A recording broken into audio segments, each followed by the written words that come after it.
Será que os fetos podem sentir o que a mãe sente? Existe uma pesquisadora, né, chamada Alessandra Piontelli. Ela foi a primeira a investigar o comportamento do feto. Ela foi a primeira a investigar psiquismo fetal. E olha só, ela identificou que existe sim comportamentos que são observados nos bebês intraútero e que continuam esses mesmos comportamentos a serem manifestados na vida pós-útero. Olha só que interessante, gente. Então, esse foi um dos primeiros estudos. Eu vou apresentar outros aqui para vocês. Mas com a Alessandra Piontelli, a gente conseguiu descobrir que comportamento ele passa a ser expresso desde a vida intrauterina. Como, por exemplo, vou citar um dos relatos dela observando bebês gêmeos, tá? Irmãos gêmeos lá no útero de sua mãe. Então, o que ela observou?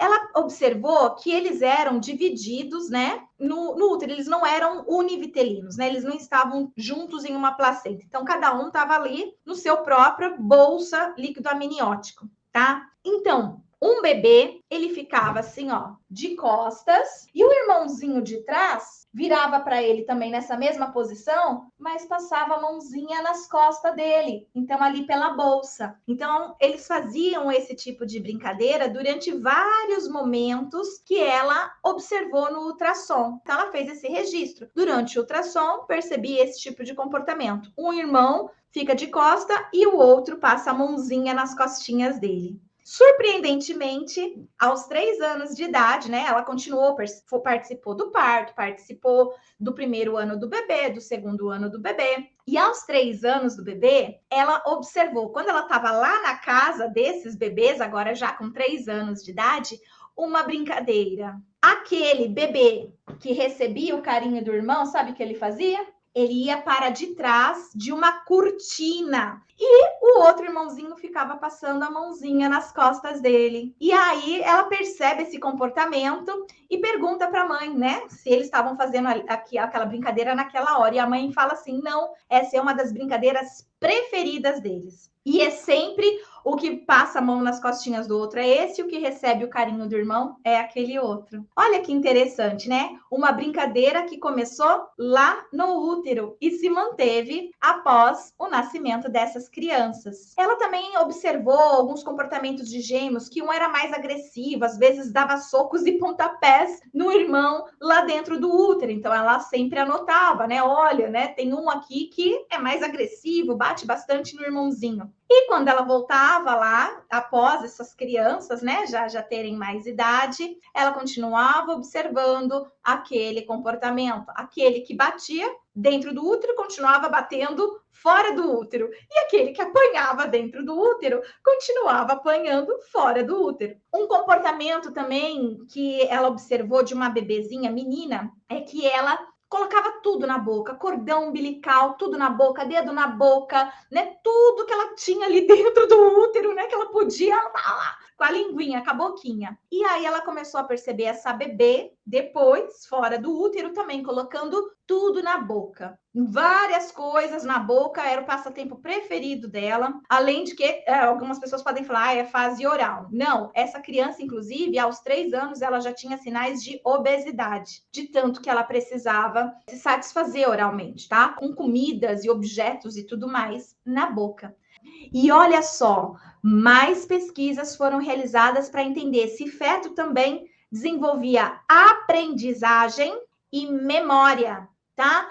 Para acontecer a aprendizagem, é necessário ter desenvolvido memória também. E um dos principais eventos que foram realizados para pesquisar, então, aprendizagem e memória nos bebês é relacionado ao som da voz mesmo. Então, olha só, a partir de ouvir os batimentos do feto, os batimentos cardíacos do feto, então se coloca ali eletrodos para que possa medir, então, os batimentos cardíacos do feto, tá?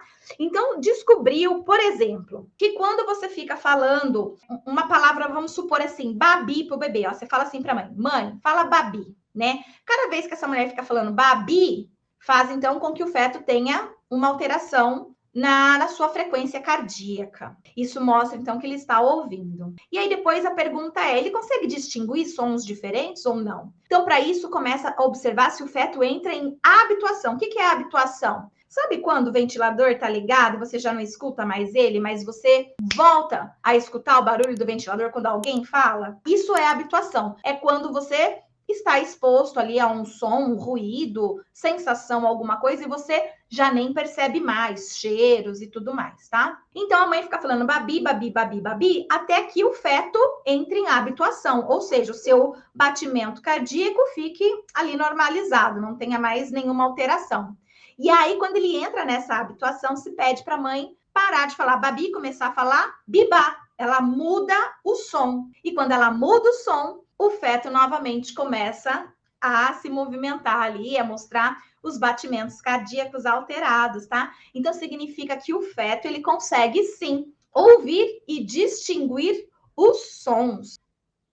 Durante a gestação, as emoções maternas, elas vão afetar, sim, o feto pela via fisiológica. Então, vamos lá. Se essa mãe, ela está passando por um forte estresse, pode ter acontecido muitas coisas aí, tá? Alguém morreu, perdeu o emprego, brigou com o parceiro, sei lá. Ela vai liberar cortisol na sua corrente sanguínea, que é o hormônio do estresse.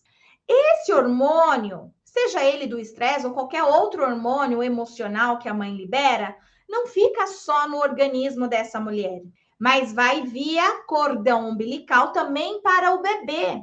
Então, o bebê, ele também recebe essa descarga hormonal. Se a mãe estiver triste, vai estar liberando hormônios também.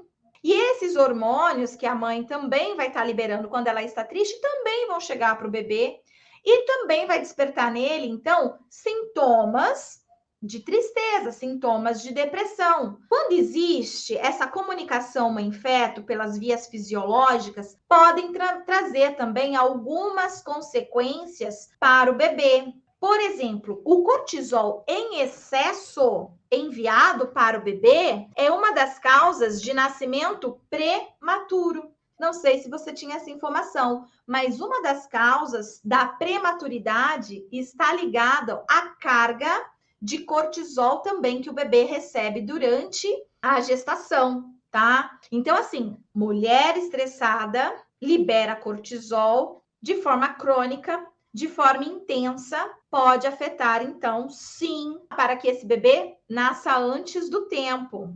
E esse bebê, ele fica mais vulnerável ao hormônio cortisol quando ele nasce. O cortisol, por exemplo, ele é normal e é esperado. No entanto, em altas quantidades, em altos níveis no nosso organismo, ele pode trazer aí para a gente problemas de saúde mental, tá? A gente pode vir a tanto saúde física quanto saúde mental. Então, enquanto para um sujeito que não recebeu essa descarga de estresse alta durante a gestação, então, para ele apresentar uma depressão, vai levar um bom tempo, porque primeiro ele vai ter que apresentar estresse, vai chegar no nível de exaustão para depois ele ir para a depressão.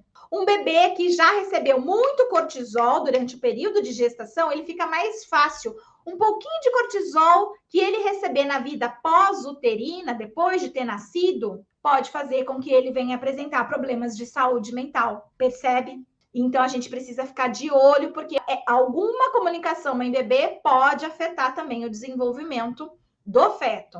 Rafa, então a mulher que rejeita o bebê sente? Sim, também, porque uma mulher que está rejeitando o bebê, ela também está se comunicando com esse bebê pelas vias hormonais. Mas eu quero dizer para vocês que mesmo pessoas, sabe, que fazem hipnose, que trabalham com constelação familiar, que trabalham com várias técnicas aí, né, que levam a pessoa a descobrir o trauma, e muitos dos traumas, sim, estão na vida fetal, tá? Porque existe um registro, uma memória, uma lembrança, lembrando que fetos, então, tem memória, tem lembrança, tá? Então, sim, eles têm isso, não conseguem nomear, mas a gente vê várias técnicas aí de regressão que leva para a vida fetal. É verdade, pode ser isso mesmo, acontece mesmo, que existe essa lembrança, sim. Mas o que eu quero dizer para vocês é que é possível trabalhar depois com psicoterapia, com essa mãe e esse bebê, para promover a vinculação entre eles. É possível, sim.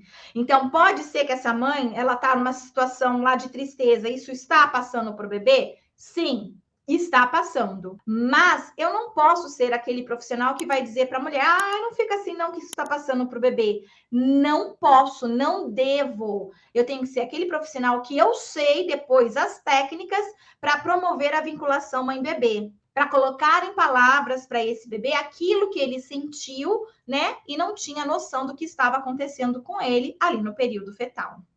Even when you feel low, you can still go. Even when you feel slow, you can still go. Even when there's no hope, you can still go. I never answer to no, man, I still go. Go, go, go, go, go, go, go, go, go, go, go, go, yeah, go, go, go. Hustle hard, hustle every single day. I'll be making